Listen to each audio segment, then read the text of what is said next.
Viral, ayah dan anaknya rela menggunakan pakaian mereka untuk dijadikan kain kafan kucing yang mati.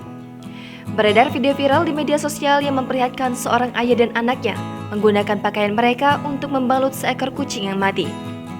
Video tersebut diunggah oleh akun Instagram @terangmedia. Dalam video tersebut, terlihat ayah dan anaknya itu menaiki motor berhenti di persimpangan jalan. Tak disangka, mereka turun dari motor dan hal yang mengharukan pun terjadi. Ternyata sang ayah dan anak itu menggunakan pakaian mereka untuk membalut jasad seekor kucing yang mati. Berdasarkan deskripsi unggahan, kucing tersebut mati diakibatkan tertabrak mobil.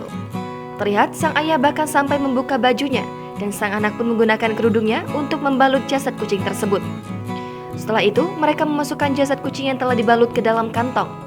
Hal ini pun mengundang berbagai komentar warganet. Banyak warganet merasa terharu dan berkomentar mengucapkan terima kasih kepada sang ayah dan anaknya yang telah melakukan perbuatan mulia itu. Beberapa warganet pun turut mendoakan sang ayah dan anak.